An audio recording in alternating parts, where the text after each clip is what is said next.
So people have been accusing us of a bit of bias towards the Republic of Ireland football team all morning. If you thought that was bias, wait until our next slot. Aisling O'Reilly is with us to help us preview Dublin against Meath in the women's final on Sunday. Aisling, I'm surprised you're not in your key pack jersey.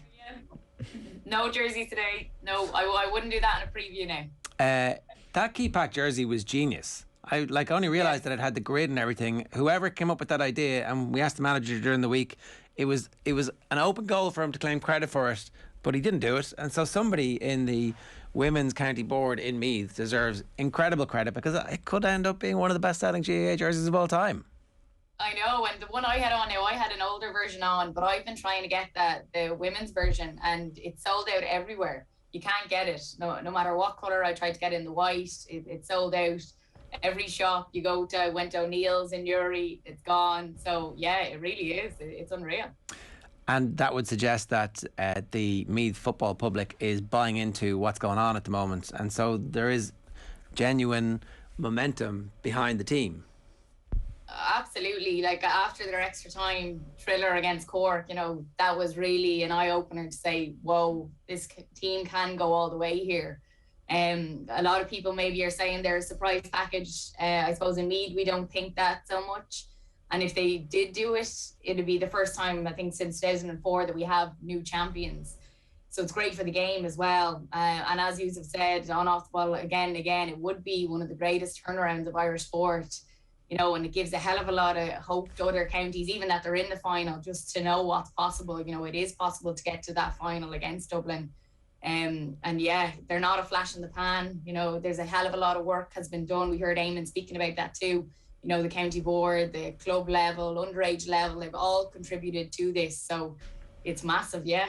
It seems very weird that this is an All-Ireland final at what is probably the start of a great Meath versus Dublin rivalry, as in we don't have much form for these two exact teams going up against one another. Yeah, that's it. They haven't played each other a hell of a lot. I think it was back in 2016 when they played last, and it was just a Leinster round robin game in Summerhill. It was here in Meath, and they were bet by 18 points that day. So that's all we really have to go on.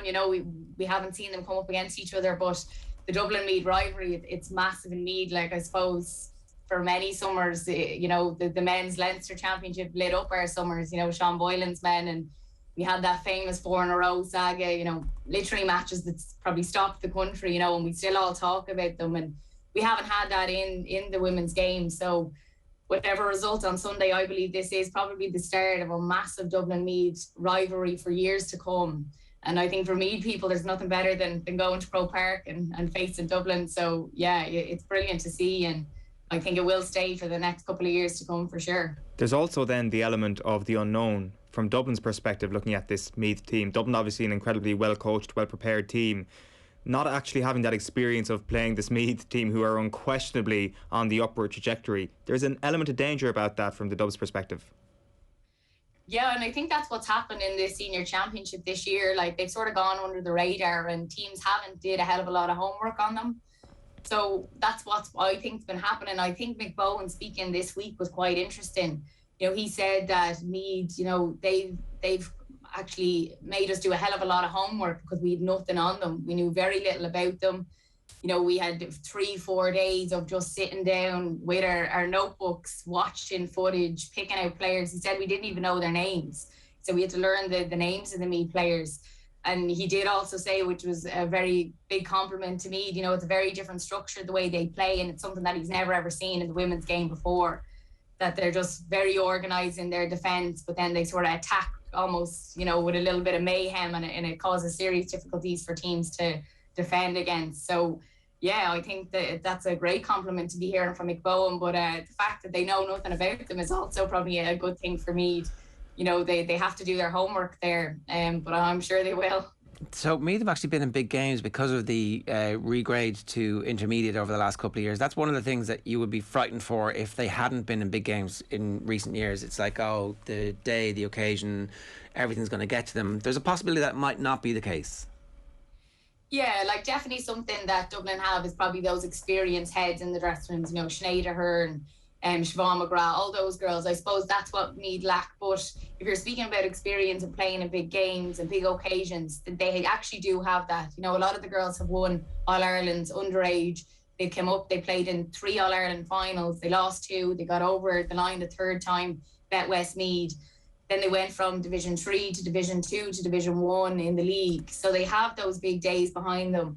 You know, early on this year, they played Kerry in Croke Park and they bet them in the Division 2 final. And that was the start of this year. That was where it all kicked off. They love playing in Croke Park. You know, they've had great days there. And I don't think they've any fear going in because, you know, people are talking about them that they'll go in and, like, it's unbelievable they're here, you know, and all they can do is go out and do their best. You know, they're sort of loving that vibe when they'll go in, and I think they'll cause mayhem. Well, that's the best case scenario. Worst case scenario here is that the Dubs are a machine and they're cresting to a second peak, because obviously they're bidding to create their own bit of history for themselves. Like, they are 10-1 on. They are 6-point favourites. The expectation is that Dublin will see this game out, and you know, maybe it'll be mechanical, maybe it'll be straightforward. If you were parking all of the hopes that you have for the game, what are your fears for this game? Yeah, it's a massive challenge for me. It's the biggest one that they've had yet. And you look at Dublin, they're unbeaten going into this, you know, a massive depth of strength in their panel. You know, they're never relying on just one or two. And that was evident this year with, you know, they've some injury concerns, I think, through the year. And they've always had players to come in and just fill in those gaps. And that's what they do. And that's credit again to Mick Bowen and what he's done. I suppose my fear, where we won and lost, I'd be looking at midfield. I think that's going to be a big challenge. You know, you have Moira O'Shaughnessy or Lally for Meath, and then you look at Lauren McGee, Jennifer Dunn. You know, they are physical players for Dublin. I think that's going to be a seriously tough battle for me. The Meath girls are great, but I just think that it's very physical. I think that's where the link play begins for Dublin. They go through the middle, and then they break a pace. So I just think that physical element could be something we'll have to look at. But yeah, just their overall strength. Like, we're not sure who's going to start yet, but that bench, every time they come on, they make an impact, and that's definitely something the Meath will have to look at. And just look, Hannah Tyrrell up front. I don't know who's going to do a job on her, who's going to man mark her. You know, they're very, very dangerous up front, so they'll be tough to stop. They really will. You mentioned what Mick Bowen has said with regards to this Meath style of play then, Aisling. Is there a sense that Meath turn that up to 11 and actually just get more bodies behind the ball? And given the midfield prowess that you just outlined there, that there is a case to be made for getting maybe all your bodies back, and if they have that breaking at pace capability anyway, it could well be the best case scenario.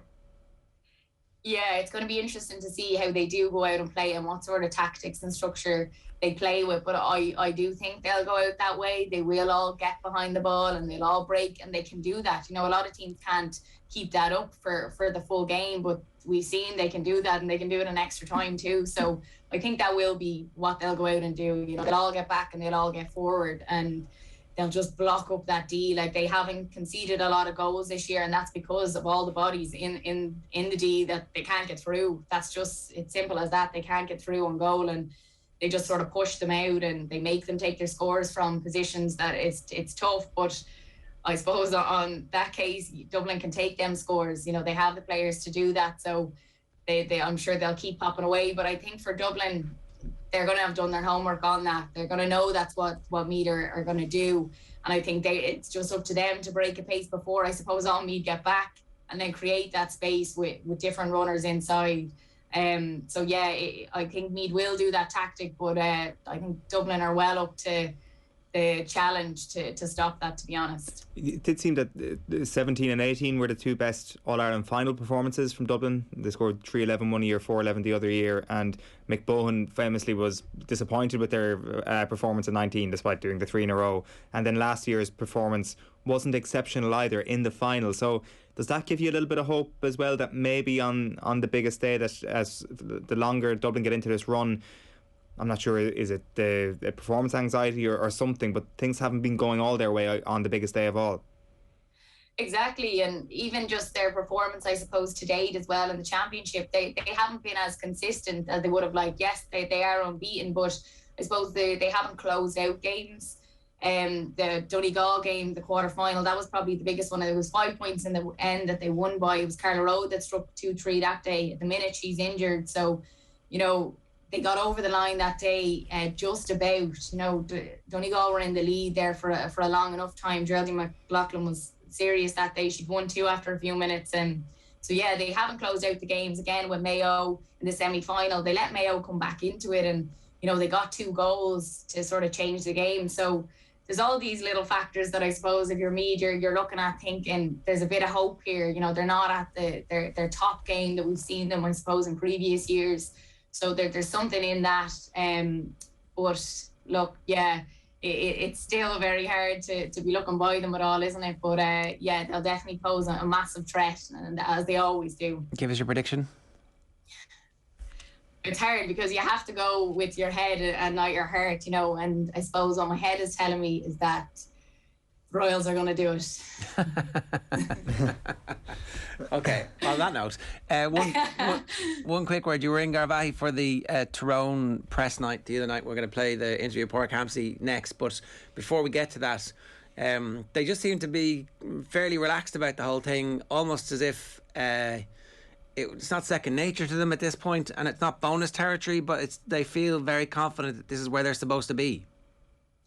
Yeah, that is the exact vibe that I got too. They don't care about Mayo. They don't care that they're, the whole country's behind them nearly in a way to get this All Ireland. They just said, look, we've hurt too. We got hurt in 2018. We know what that feels like, and we're not going to want to feel like that again. We knew we were going to go out and do a job against Kerry. I spoke to Kieran McGeary, and he was very confident, going into that game. He's like, we believed we were going to win that. So, they're very, very confident. And yeah, exactly. It's where they're meant to be. They've been building for quite a while. As we've seen, a lot, we talked about it, Ger, that a lot of the players that are starting out probably were not coming off the bench, they were coming back from injuries, all of that. So it'll be interesting to see what team goes out in the final. I asked him about Colin McShane and that will he get a starting place. He sort of just laughed and said there's a few lads in there that are looking for their starting place. And as well, I suppose you don't know, does he like him as that impact? He's a massive impact when he comes on. So yeah, they're very confident. They said they'll enjoy the next 11 days. Their bodies were very sore, but they're looking forward to the final now. Next weekend. The setup in Garvaghey looked exceptionally safe. It looked like the WHO headquarters, the way they were set up. You didn't have to isolate for 14 days before going into the press conference or anything. No, it was something else. It just their setup in general is amazing there. Wow, I was really taken back by it. They have the 2 AstroTurfs, they 5 pitches, all the setup inside. It's something else. But the actual where the interviews took place, some people were on the Astro, some people were across the way on a different pitch, and then some people were they had almost like school tables set out, and they sit behind the table and you put up your phone and then you take another 2 meters back. It was almost hard for them to hear you. Thankfully I got a one-on-one with them, but I don't think the press lads were too happy. Owen doesn't care. He's just desperately trying to stir a pot that is congealed with his broken dreams. Well, no, I mean, I just feel really sorry for Brian Dooher, who is saying that Mayo have an extra couple of weeks to prepare for the game. It's just really, really tough in Tyrone. I know, but was that taken out of context a small bit? I gave him that question. It's almost like I set him up to say that. I didn't mean to do that. I was just saying to him, look, they have an extra week. That obviously will help them with recovery because 2 tough semi-finals, and then it's just gone mad. I think Brian Dooher haunts all Kerry people, but particularly our Owen more than anybody else for 100%. what he did a decade and a half ago and what he's continuing to do now. Do you ever have a nightmare and you can hear a voice in the real world, and that voice in the real world starts invading your dream, and it takes a character, becomes a character in your dream, and all of a sudden the real world thing is actually a voice in your dream? That's kind of like me every year in the 2000s, where I'm outside Croke Park and I can just hear Dooher's voice inside saying "Tá an áthas orm an Curnshaw Glocka," and it's just this is awful. So yes, there was a lot of Dooher PTSD going on in this head. Yeah, and he has a poker face, doesn't he? Like you talk Yeah. to him and he's just softly spoken and so calm. And I'd be looking at him going, "Are you the player that I used to watch?" Like, you know, it's mad. Even hearing about him, I think it was the 2008 final where he got hit by the ball a few days before. Yeah. And he went out and played the game, and he never told anyone. Like, he's just a different character when he steps onto that pitch, or when it comes to football anyway. Definitely. Aisling, good stuff. Enjoy the game. Thanks a million. Thanks a lot, lads.